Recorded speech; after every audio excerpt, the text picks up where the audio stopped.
We were set to leave Medina, and 2 days before we were coming back to the States, the visa ban for Turkey was lifted.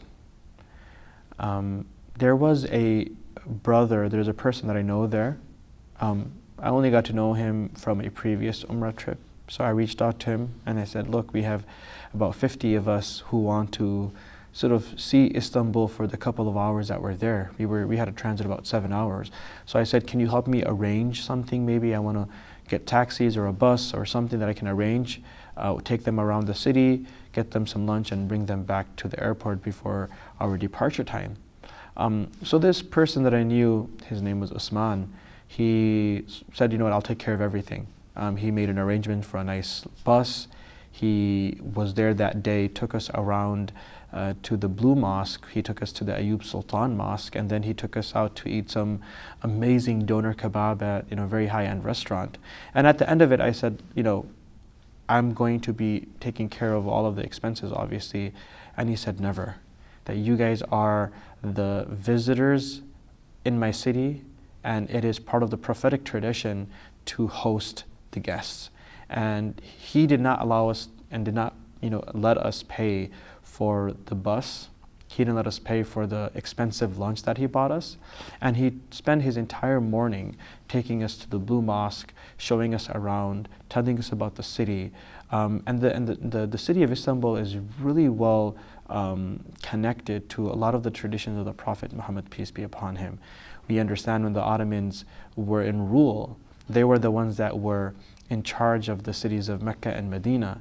And so when they left and they had to leave Mecca and Medina, they brought a lot of the history back with them. So going to Istanbul and visiting the city was again a beautiful cherry on the top of the cake to the end of our trip. And I think that his passion to fulfill the prophetic tradition of taking care of guests, and on top of that, being the guests of the city of the Prophet, and that's what he said to us. You guys are coming from the city of the Prophet, and therefore it is even more important for me to take care of you and ask you for prayers, and that is why I'm taking care of all of the expenses. He told us that his grandmother, when she heard about our group, she told him that I'm going to take care of the expense of the bus. So that was something beautiful, where you still see people who are willing to go out of the way and to host people that they never met before, and to take care of the expenses of your guests because they are your brothers in faith and because they're coming from a very beautiful trip of the pilgrimage. Some of the highlights of our trip this year have been, number one, I would say, going with community members. Going with people that you already know, going with people that you work with on a daily basis, that have a hope and a desire that they perform the pilgrimage with you, was one of the highlights of our trips. Now, as we got to Mecca first, right, always a highlight of every time I go and every experience that a person has, the highlight of each trip is going to be the first time we all get a glance at the Kaaba. For me, I've gone several times already, but every time I go, that is the highlight of my trip.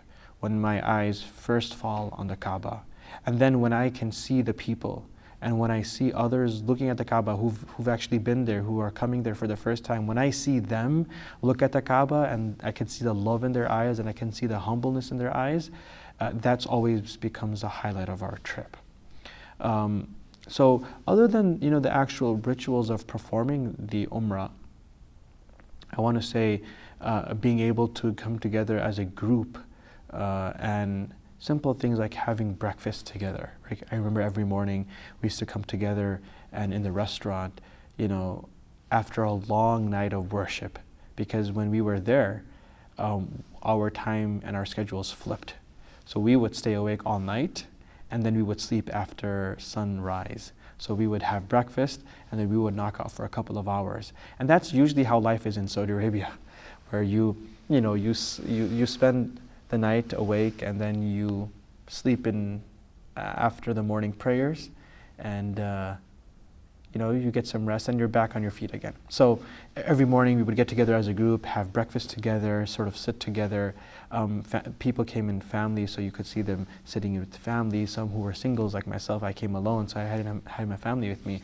So we were sitting together, and like I mentioned, the other part of the trip always is the opportunity to visit sites where something significant occurred. That's always a highlight. So we went to the graveyard of Medina. That's where all of the Prophet is buried. The Prophet's family is buried. That is where a lot of the Prophet's companions are buried. And the beautiful thing about Medina is anyone who passes away in Medina, they are buried in that graveyard, which there's a lot of virtue to. And the Prophet talks about the virtue of passing away in Medina and then being buried in Medina.